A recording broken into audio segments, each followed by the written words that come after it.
kami datang kepadamu. Kami mau bersyukur karena semua yang sudah Engkau kerjakan dalam hidup kami. Dan kami menyadari bahwa hidup kami semua hanya karena anugerah-Mu. Kami datang menyembah-Mu ya Tuhan.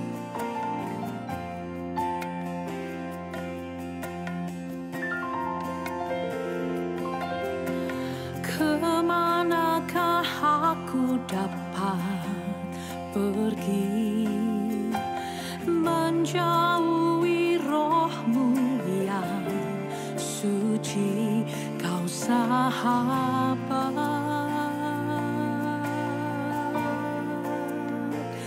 dan Kau dekat.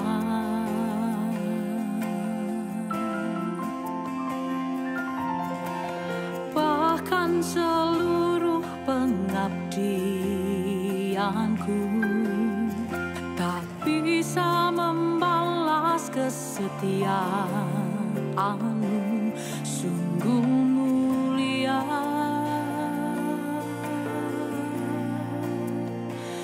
dan berharga. Sungguh besar pengorbanan-Mu bagiku, terlalu dalam untuk dimengerti. Sungguh besar, sungguh indah yang Kau pikirkan tentangku,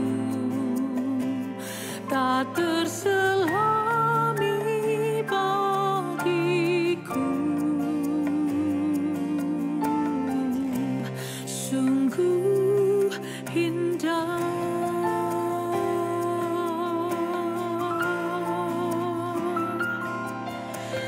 Kemanakah aku dapat pergi, menjauhi roh-Mu yang suci, Kau sahabat,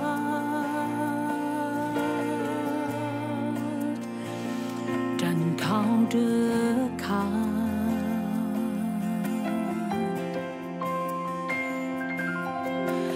Bahkan seluruh pengabdianku tak bisa membalas kesetiaan-Mu, sungguh mulia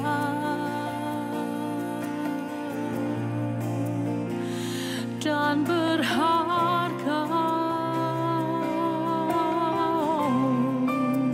Sungguh besar pengorbanan-Mu bagiku, terlalu dalam untuk dimengerti. Sungguh besar, sungguh indah yang Kau pikirkan tentangku, tak terselami bagiku.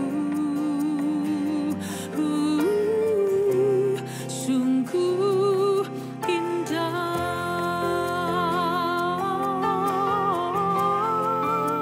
sungguh besar pengorbanan-Mu bagiku, terlalu dalam untuk dimengerti. Sungguh besar, sungguh indah yang Kau pikirkan tentangku, tak terselami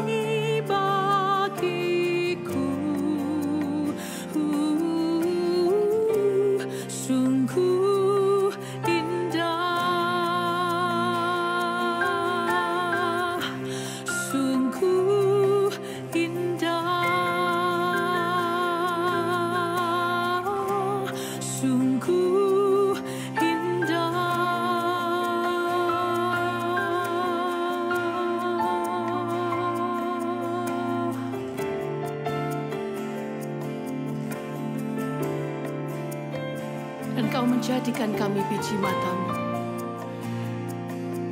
Dan Engkau menjadikan kami berharga di hadapan-Mu. Dan kami mulia.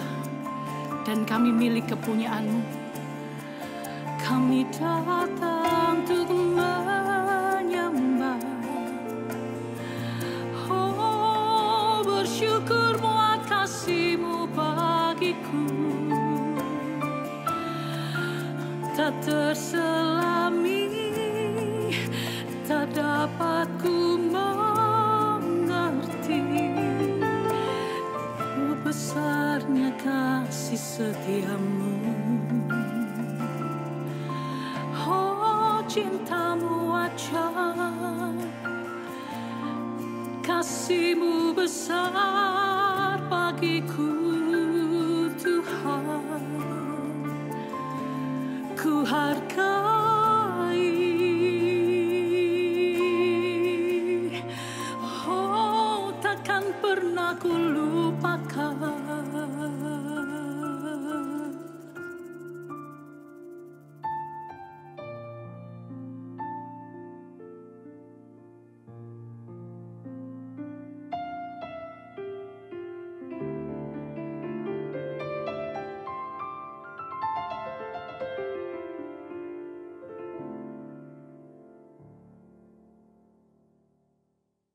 Selamat sore, Bapak Ibu jemaat yang dikasihi Tuhan.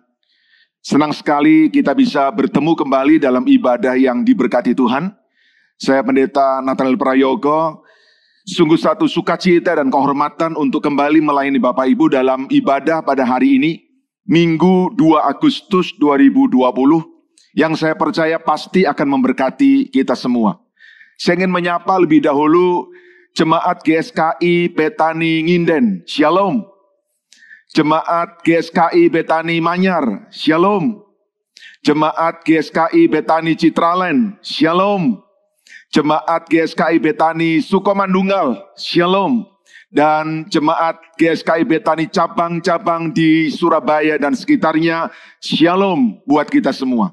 Senang sekali kita boleh ada di dalam hadirat Tuhan.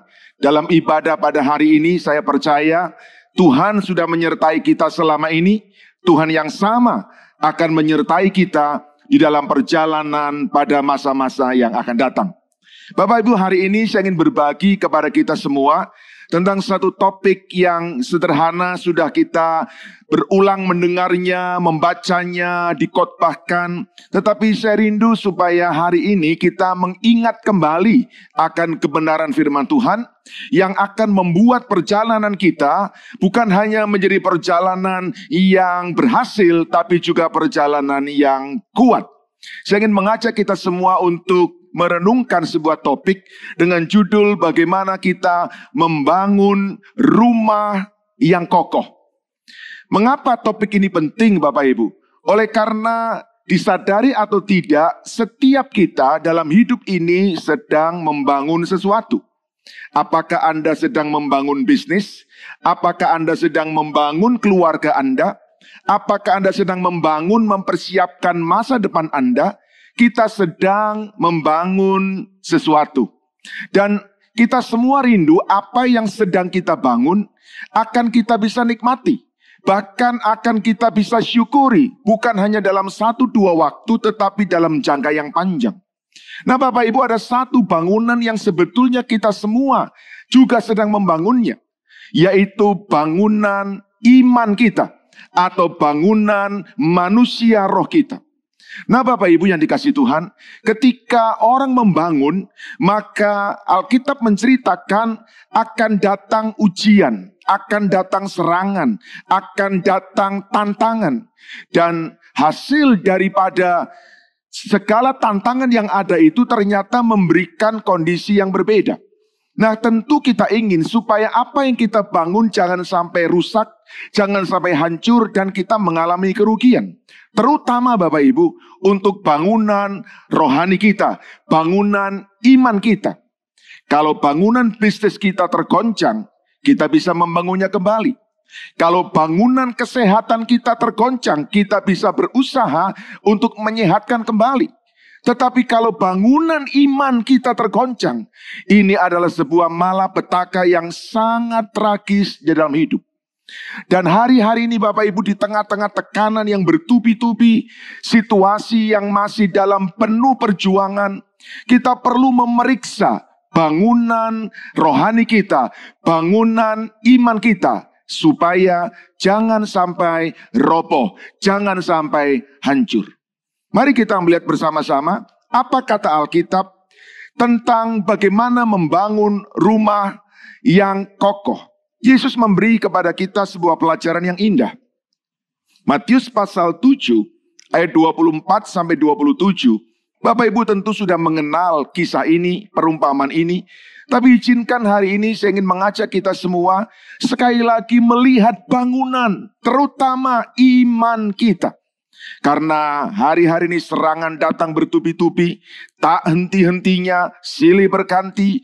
Dan pada saat inilah kita perlu sungguh-sungguh waspada di atas apa kita membangun hidup rohani kita, iman kita, dan pelayanan kita. Mari kita lihat Matius 7 ayat 24 sampai 27. Setiap orang yang mendengar perkataanku ini dan melakukannya, ia sama dengan orang yang bijaksana yang mendirikan rumahnya di atas batu. Kemudian turunlah hujan dan datanglah banjir. Lalu angin melanda rumah itu, tetapi rumah itu tidak roboh, sebab didirikan di atas batu. Tetapi setiap orang yang mendengar perkataanku ini dan tidak melakukannya, ia sama dengan orang yang bodoh, yang mendirikan rumahnya di atas pasir. Kemudian turunlah hujan dan datanglah banjir. Lalu angin melanda rumah itu, sehingga robohlah rumah itu dan hebatlah kerusakannya.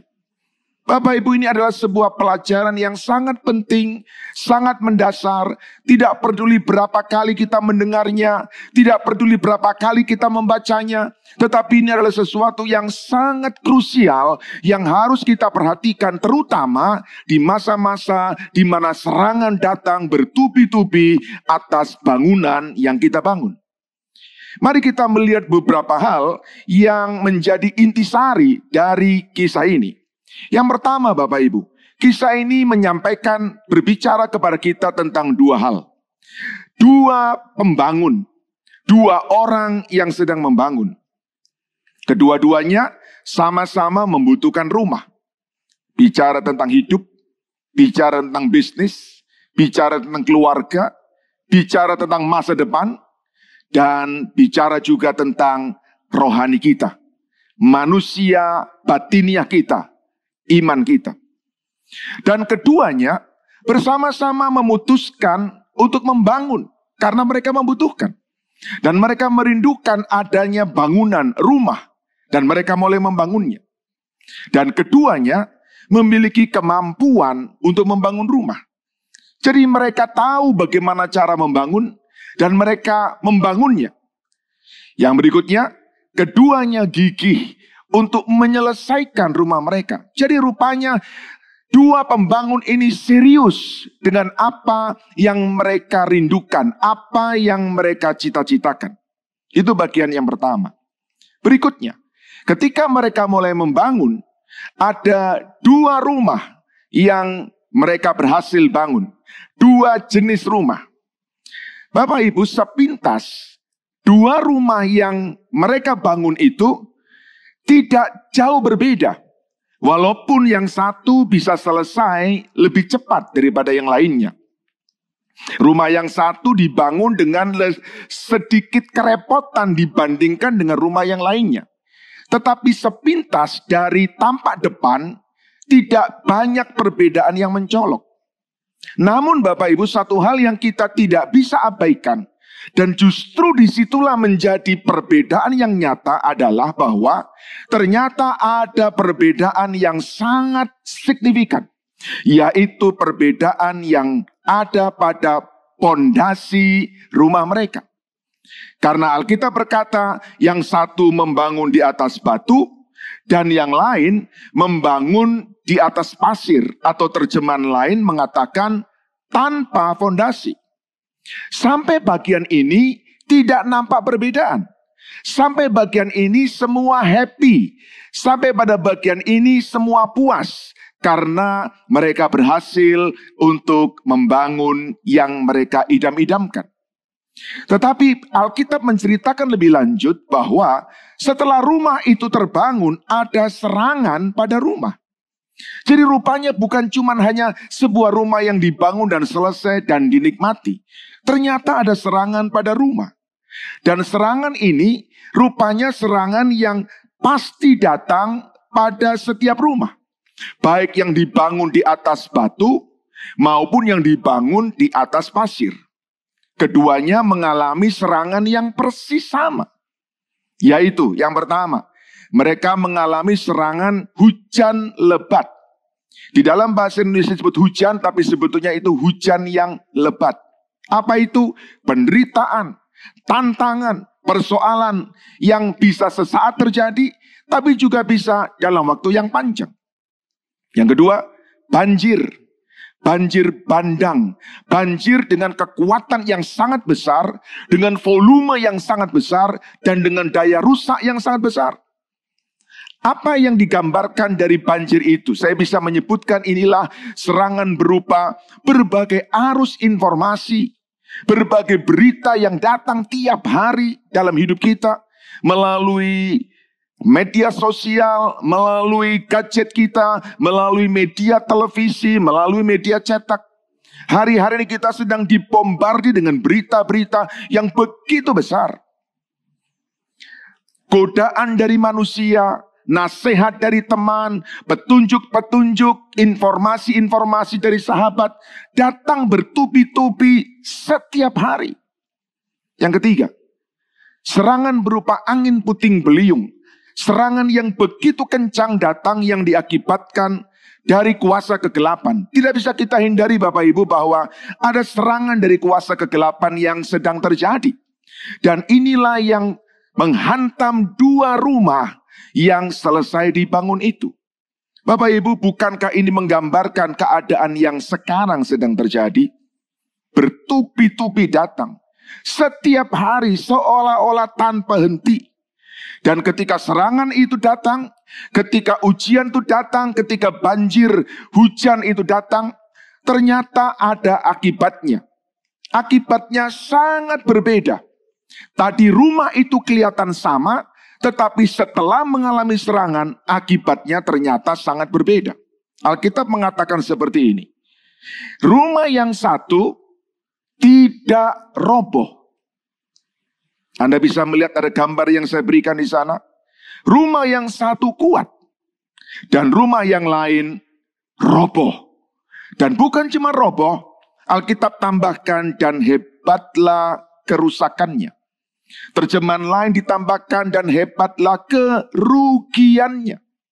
Jadi Bapak Ibu, apa yang dibangun oleh seorang pembangun yang tadi membangun itu tanpa dasar atau di atas pasir, ternyata mengalami sebuah persoalan, mengalami kerugian, bangunannya hancur dan kerugiannya sangat besar.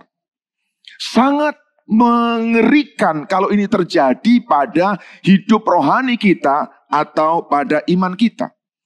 Nah, kita coba untuk meneliti mengapa yang satu bisa kuat, yang satu hancur. Yang satu kokoh, yang satu roboh. Ternyata Alkitab memberi kepada kita jawaban yang sangat gamblang. Penyebabnya adalah begini Bapak Ibu. Yang satu mendengar perkataanku ini dan melakukannya. Ia adalah orang yang bijaksana dan digambarkan seperti orang yang membangun rumahnya di atas batu.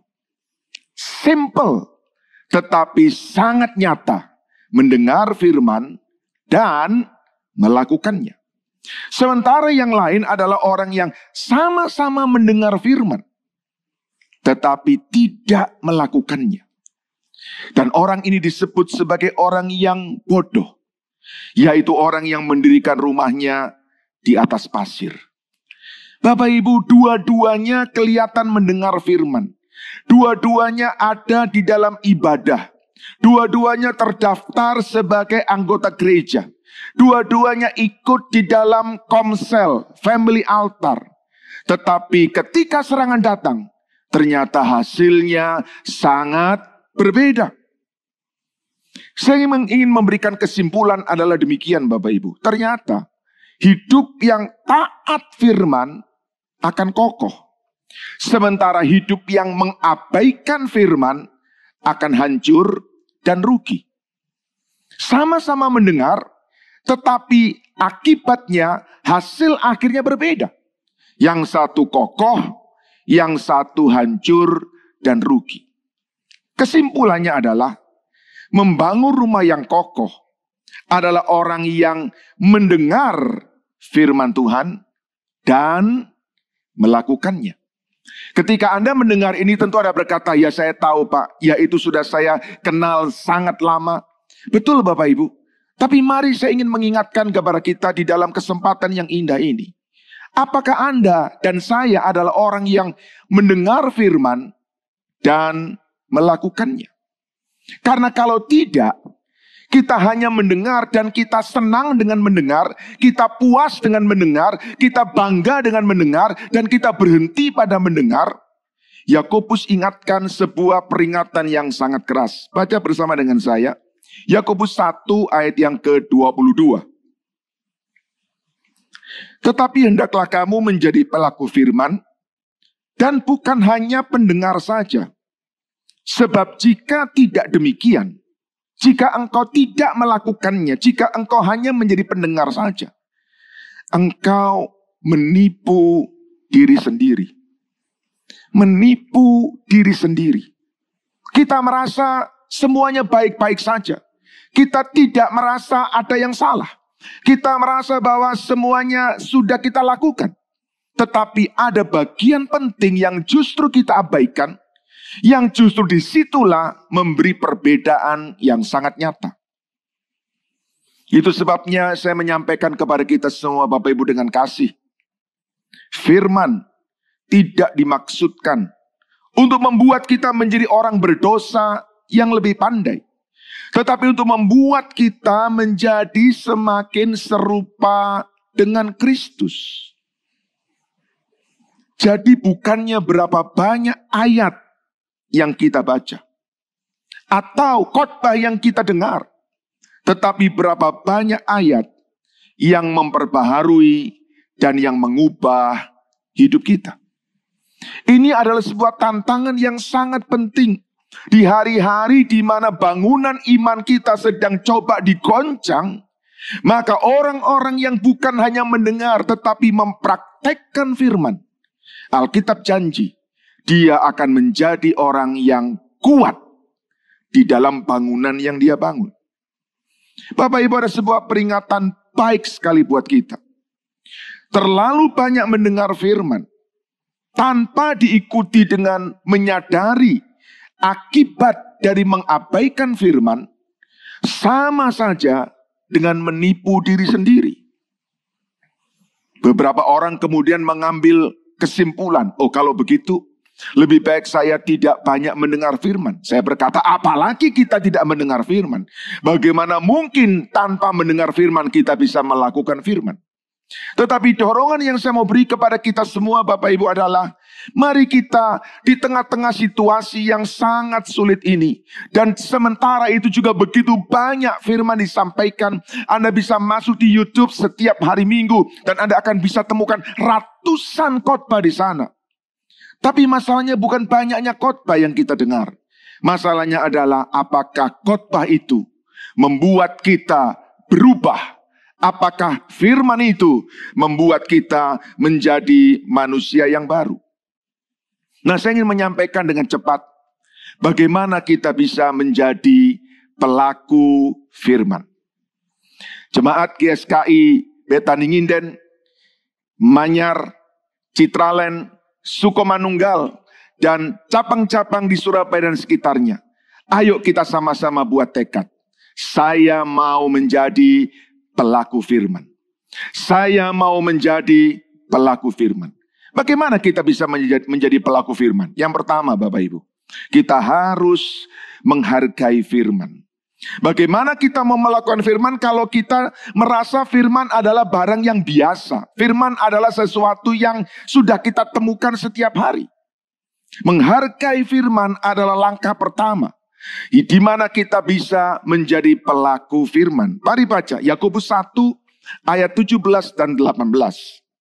Ini adalah penyampaian dari Yakobus tentang betapa pemberian Tuhan yang luar biasa itu sungguh-sungguh berharga bagi kita. Yakobus 1, 17, 18.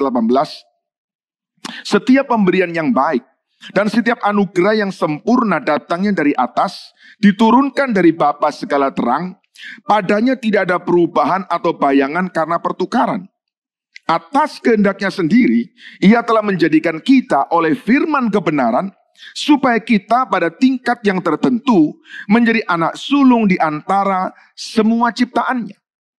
Tidak terlalu mudah untuk kita memahami ayat-ayat ini dari bahasa yang dipakai, tapi saya coba untuk mencuplik dari Alkitab bahasa Inggris yang saya harap bisa lebih gampang kita cerna. Terjemahan bahasa Inggris berkata bahwa setiap pemberian yang baik dan setiap hadiah yang sempurna itu datang dari atas, dari Bapa. Bapa tidak berubah. Allah memutuskan untuk memberi kepada kita hidup melalui the word of truth, melalui firman kebenaran, itulah Alkitab, yang akan membuat kita menjadi yang terutama, yang terpenting dari semua ciptaan yang lainnya. Jadi, dengan jelas Alkitab berkata bahwa Tuhan memberi kita hidup melalui the word of truth. Firman kebenaran itulah yang membuat kita hidup. Melalui firman kebenaran itulah kita bisa mendapatkan berkat Tuhan, mujizat Tuhan, pertolongan Tuhan, anugerah Tuhan. Dan firman kebenaran itu menjadi anugerah besar buat kita semuanya. Dari sini kita bisa mengambil beberapa kesimpulan Bapak Ibu. Alkitab kita yang pertama adalah pemberian Allah yang baik. Apa artinya baik? Artinya adalah pemberian Allah yang berguna buat kita, yang menyenangkan kita, yang excellent dan yang berharga. Dan itulah Alkitab. Bapak Ibu, Anda punya. Anda punya Alkitab di rumah Anda. Baik berupa print out buku atau ada di dalam handphone Anda. Anda punya pemberian hadiah dari Allah yang berguna, yang menyenangkan, yang sempurna, dan yang berharga. Namun sayangnya adalah hadiah pemberian Allah yang luar biasa dahsyat berharga itu tidak menarik kita. Tidak menggetarkan hati kita. Dan justru berita-berita dari sekitar yang tidak jelas, hoax yang tidak bersumber pada sebuah sumber yang valid, justru menyenangkan kita. Bukankah ini adalah ironi dalam kekristenan? Saya mau ingatkan kepada kita Bapak Ibu, Alkitab adalah pemberian Allah yang dahsyat, berharga, indah bagi kita. Yang kedua, Alkitab adalah sesuatu yang sempurna. Buku yang sempurna. Bapak Ibu, ada cukup banyak penjelasan yang membuktikan bahwa Alkitab itu sempurna. Tapi setidaknya saya berikan dua hal hari ini. Yang pertama, Alkitab tidak mungkin keliru. Alkitab punya sifat infalibilitas. Artinya ketika Anda ikut firman, Anda mentaati firman, Anda tidak mungkin keliru. Anda tidak mungkin salah alamat. Anda tidak mungkin sampai ke tempat yang keliru. Alkitab tidak mungkin keliru. Yang kedua, Alkitab tidak mengandung kesalahan. Ineransi, tidak ada salah. Saya mengerti ada banyak orang mencoba mencari kesalahan Alkitab.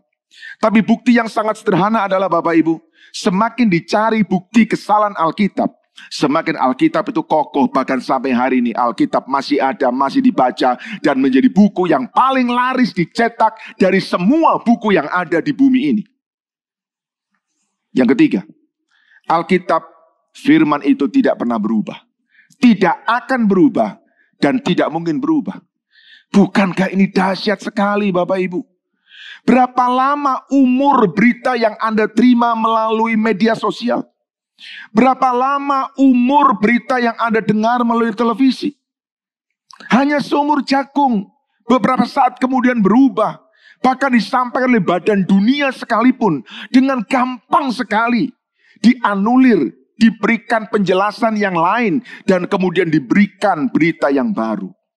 Alkitab kita tidak pernah dan tidak mungkin berubah. Bukankah ini sesuatu yang sangat dahsyat? Dan kalau Anda membangun hidupmu di atas sesuatu yang tidak pernah berubah, hidupmu akan kuat, akan kokoh, dan akan tahan goncangan. Yang keempat, Alkitab memberi hidup.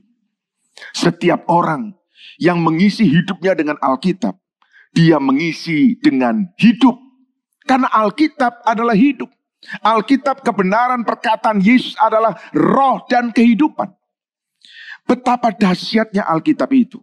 Bapak Ibu, mari kita menghargai Alkitab. Anda mungkin membeli dengan harga yang sedikit mahal kalau itu berupa print out. Dan kemudian Anda tidak membayarnya ketika Anda mendownload di dalam handphone Anda. Tapi izinkan saya beritahu kepada kita, hargai Alkitab. Karena memang di sanalah kita bisa mendapatkan fondasi yang kokoh untuk bangunan rumah kita. Yang kedua, bagaimana kita bisa menjadi pelaku firman? Yang kedua adalah, marilah kita menerima firman. Setelah kita menghargai, kita membacanya, mari kita menerima. Yakobus 1 ayat yang ke-21. Sebab itu buanglah segala sesuatu yang kotor dan kejahatan yang begitu banyak itu. Dan terimalah dengan lemah lembut firman yang tertanam dalam hatimu, yang berkuasa menyelamatkan jiwamu. Yakobus berikan kepada kita ketika kita membaca firman, ketika kita mendengar khotbah, ada satu syarat yang diberikan kepada kita, yaitu apa? Terimalah. Kata terimalah di dalam bahasa aslinya punya makna menyambut dengan dua hal. Pikiran yang bersih dan hati yang terbuka. Pikiran yang bersih, hati yang terbuka. Menyambut sesuatu yang datang sebagai hal yang berharga, disambut dengan pikiran yang bersih, dengan hati yang terbuka. Kenapa kita perlu menerima, kita perlu menyambut? Karena firman itu berkuasa menyelamatkan hidup kita, jiwa kita, kini dan kekal. Bapak Ibu, tidak ada hal lain yang bisa menjamin hidup kita di bumi dan di kekekalan kecuali firman Tuhan. Dan disinilah saya mau dorong kita semua. Ayo Bapak Ibu, lebih banyak kita mendengar hal-hal dari sorga. Hal-hal yang tertulis di dalam kebenaran. Dibandingkan dengan hal-hal yang disampaikan oleh dunia. Yang seringkali justru membuat kita takut, cemas, dan khawatir. Bagaimana menjadi pelaku firman? Yaitu menerima firman. Bagaimana cara menerima firman? Yang pertama, dengan pikiran yang bersih. Yakobus berikan penjelasan bagaimana kita bisa punya pikiran yang bersih. Yang pertama adalah buang semua yang kotor. Immoral behavior. Apa itu immoral behavior? Yaitu sikap adaptif terhadap dosa. Dosa menjadi sesuatu yang lumrah. Dosa menjadi sesuatu yang biasa. Dosa menjadi makanan harian.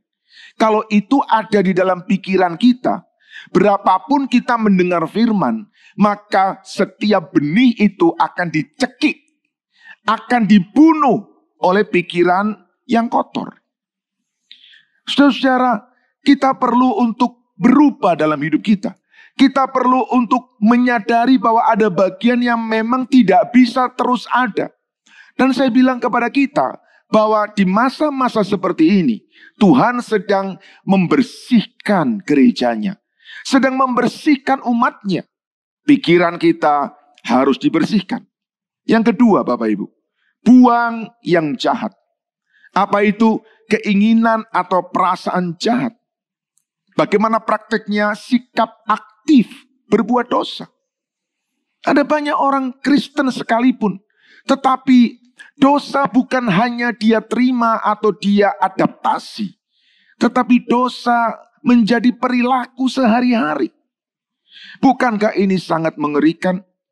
Dan kalau ada orang-orang yang sedemikian, dan walaupun dia cukup aktif dalam ibadah, senang di dalam komsel, mempelajari dan kemudian mendengarkan begitu banyak khotbah, ia sama seperti orang yang membangun rumah di atas pasir. Karena firman tidak bisa bertumbuh karena pikiran yang tidak dibersihkan. Membuang yang kotor dan membuang yang jahat. Bahasa lain yang kita pahami adalah mengaku dosa dan bertobat. Saya percaya hari-hari ini Bapak Ibu, apa yang Tuhan izinkan datang di atas muka bumi ini, pada gerejanya yang membuat kita tidak bisa hidup sebebas yang lalu, baik buat kita. Untuk kita menundukkan diri, introspeksi, bercermin kepada firman, dan mulai meninggalkan dosa dan bertobat. Karena dengan demikian, pikiran kita akan dibersihkan. Karena pikiran yang bersih adalah tanah yang subur untuk benih firman ditaburkan. Saya berdoa supaya setiap kita benar-benar mau dalam hidup ini untuk membuang yang kotor dan membuang yang jahat. Yang kedua, bagaimana sikap yang diajarkan Yakobus untuk menerima firman? Bukan cuma pikiran yang bersih, tetapi juga dengan hati yang terbuka. Hati yang terbuka artinya dia mau bersedia menerima kebenaran apapun. Itulah yang Yakobus sebutkan dengan sikap lemah lembut. Apapun kebenaran, saya hanya berkata, ya Tuhan. Ku jawab, ya Tuhan. Kadang-kadang kebenaran tidak masuk akal. Kadang-kadang kebenaran bertolak belakang dengan keinginan. Kadang-kadang kebenaran begitu menyakitkan kita. Tapi kebenaran adalah kebenaran dan kebenaran tidak mungkin berubah. Hati yang terbuka adalah sikap yang menerima kebenaran apa adanya. Mengapa orang sulit untuk punya hati yang terbuka? Beberapa penghalang. Yang pertama adalah karena hatinya penuh. Penuh dengan apa? Penuh dengan hidupnya, penuh dengan cita-citanya, penuh dengan rencananya. Tapi juga penuh dengan ketakutan, kecemasan, kekhawatiran. Alkitab berkata dengan jelas bahwa kecemasan, kekhawatiran, ketakutan itu seperti semak duri yang mencekik benih yang tumbuh. Dan kalau hati kita penuh dengan kecemasan, ketakutan, firman tidak bisa bertumbuh. Yang kedua adalah hati yang tidak mengerti. Berapapun firman disampaikan, maka firman hanya lalu saja. Dan ketika waktunya selesai dan hamba Tuhan menutup dalam doa, maka orang itu berkata, saya sudah selesai. Saya sudah melakukan tugas kewajiban keagamaan saya. Dan itu berarti saya sudah menjadi orang yang rohani. Keliru besar Bapak Ibu. Karena sesungguhnya ketika firman ditaburkan dan orang tidak mengerti, itulah pekerjaan iblis yang mencuri benih firman. Itu sebabnya saya mendorong kepada kita, walaupun kita mengikuti ibadah dari rumah kita, tapi ikuti ibadah dengan serius. Ikuti ibadah dengan sungguh-sungguh. Jangan dilakukan sambil lalu. Jangan dikerjakan beriringan dengan pekerjaan yang lainnya. Jangan ditinggal untuk kesana kemari. Serius. Karena kalau kita tidak serius, tidak bisa kita mengerti. Dan itulah sebuah tanda jelas bahwa benih sedang dicuri oleh iblis. Pada akhirnya Bapak Ibu, kalau hati orang penuh, hati orang tidak mengerti, lalu kemudian hati orang menjadi tidak tertarik kepada firman. Berapa sering ketika acara ibadah disampaikan, puji-pujian diberikan, ada orang-orang menonton melihatnya. Tapi kemudian ketika masuk dalam firman, yang menonton berkurang, yang melihat berkurang. Bapak Ibu, firman justru menjadi kehidupan. Firman justru menjadi kekuatan buat kita. Tapi iblis tahu itu. Itu sebabnya ketika firman disampaikan, dia beri godaan, dia beri gangguan, dia beri segala macam hal yang membuat perhatian kita terpecah. Dan itu tujuan iblis, supaya kita tidak mengerti firman. Baik, yang ketiga sekarang. Setelah kita menghargai firman, setelah kita menerima firman, maka untuk menjadi pelaku firman, yang ketiga, kita perlu merenungkan untuk melakukan. Merenungkan untuk melakukan. Karena untuk melakukan, Bapak Ibu, kita perlu mengerti dengan jelas. Kita perlu paham dengan benar apa yang disampaikan. Tidak mungkin orang hanya mengerti sambil lalu dan kemudian dia mau mengerjakan. Dia harus mengerti dengan jelas, paham apa yang disampaikan, baru dia akan melakukan. Lihat baik-baik Yakobus 1 ayat yang ke-25. Alkitab berkata seperti ini, tetapi barang siapa meneliti hukum yang sempurna, yaitu hukum yang memerdekakan orang, dan ia bertekun di dalamnya. Jadi bukan hanya mendengar untuk melupakan. Dengar, bukan hanya mendengar untuk melupakan, tetapi sungguh-sungguh melakukan. Ia akan berbahagia oleh perbuatannya. Yakobus bilang kita perlu meneliti firman. Membungkuk dengan tujuan memperhatikan. Melihat dengan badan membungkuk artinya sungguh-sungguh serius. Memperhatikan dengan sungguh-sungguh dengan mempelajari sesuatu. Singkat cerita, meneliti berarti membaca dan merenungkan Alkitab.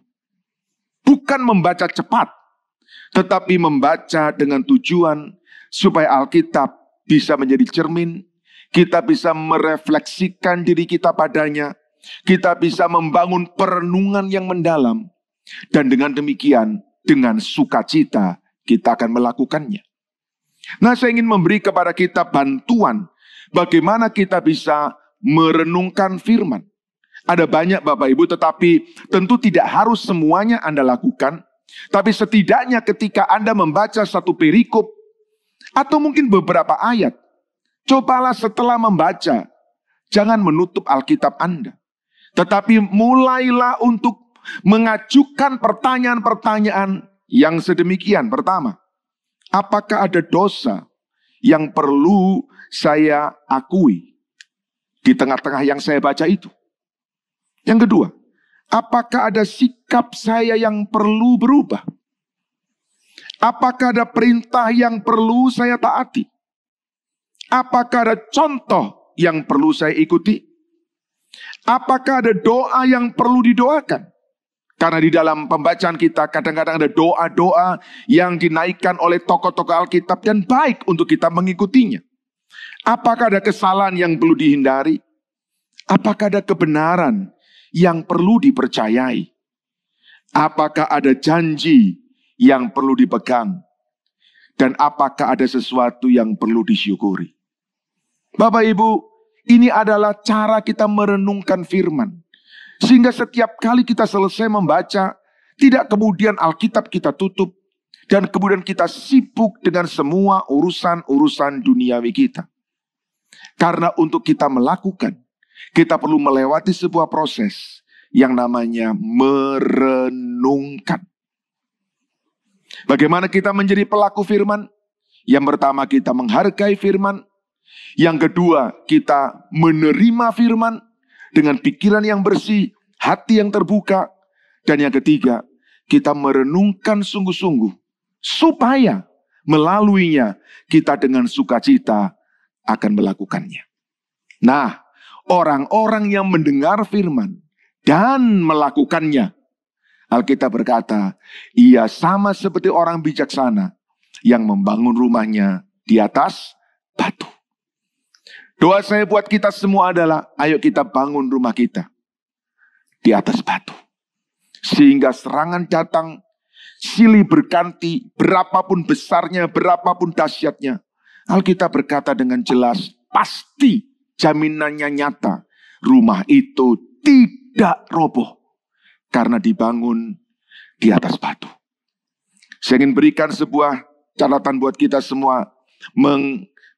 Memberikan intisari dari khotbah hari ini adalah, mari sama-sama kita love the word, learn the word and live the word. Mari kita mencintai Alkitab, mari kita mempelajari Alkitab, dan mari kita menghidupi Alkitab. Dengan demikian, rumah yang kita bangun, terutama rumah rohani kita, bangunan iman kita, akan kuat, akan kokoh, akan teguh. Walaupun badai datang, hujan turun, angin melanda, rumah itu tidak roboh karena dibangun di atas batu. Tuhan memberkati kita semua. Mari kita berdoa. Kami datang kepadamu Tuhan. Kami ada di tengah-tengah turbulensi hidup yang begitu keras, mencemaskan, menakutkan. Tapi kami bersyukur Engkau memberitahu kepada kami bagaimana kami bisa kuat, bagaimana rumah kami bisa kokoh, yaitu ketika kami mendengar firman, kami melakukannya. Kami percaya itu berlaku untuk hidup rohani, berlaku untuk hidup iman, tapi juga berlaku untuk hidup bisnis kami, untuk keluarga kami, untuk rumah tangga, untuk masa depan kami. Karena kami tahu firman-Mu adalah petunjuk hidup di sini dan di dalam kekekalan. Tuhan tolong kami semua, karena begitu banyak firman sudah kami dengar. Kami bersyukur kami hidup di masa yang penuh limpah dengan firman. Tetapi kami tidak mau berhenti hanya mendengar. Karena hanya dengan mendengar dan tidak melakukan, kami menipu diri kami.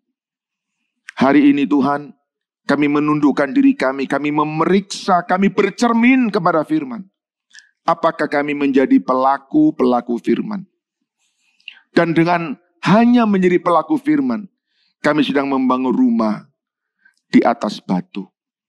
Tolong kami Tuhan, supaya melewati badai, tantangan, segala macam hal yang sedang terjadi. Kami tetap kuat, kami selalu kuat, dan kami akan tetap kuat di dalam Tuhan. Terima kasih buat hari ini. Kami sungguh bersyukur karena Engkau memberitahu kepada kami bagaimana kami bisa membangun rumah yang kokoh. Di dalam nama Tuhan Yesus Kristus, Allah yang mengasihi kami, Bapa yang baik buat kami peralaskan doa kami. Haleluya. Sama-sama kita katakan amin. Tuhan memberkati kita.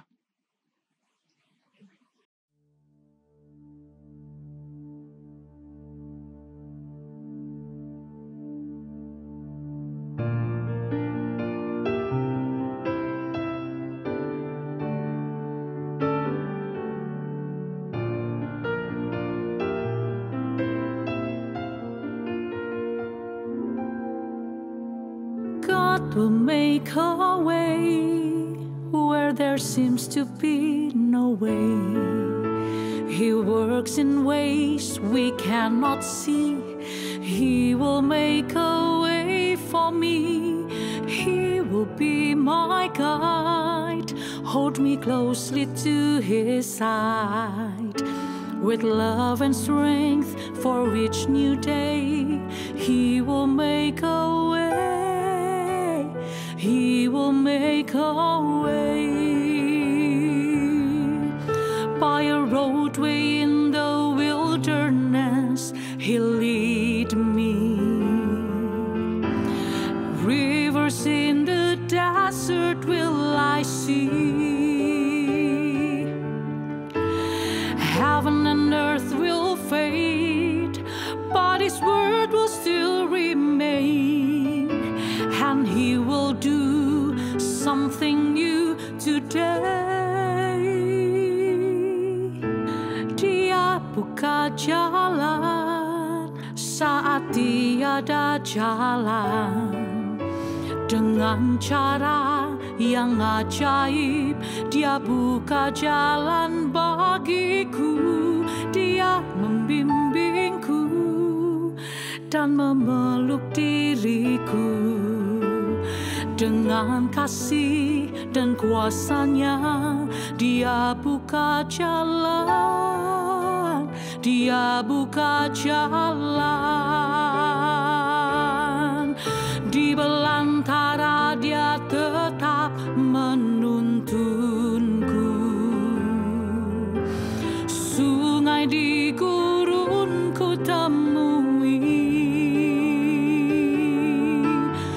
langit bumi kan lenyap, tapi firman-Nya tetap. Saat ini Dia buka jalan.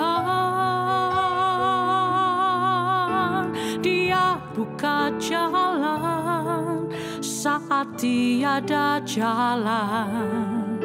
Dengan cara yang ajaib Dia buka jalan bagiku. Dia membimbingku dan memeluk diriku.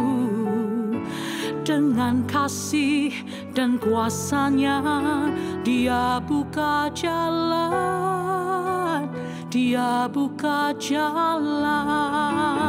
Dengan kasih dan kuasa-Nya Dia buka jalan. Dia buka jalan. Dengan kasih dan kuasa-Nya Dia buka jalan. Dia buka jalan.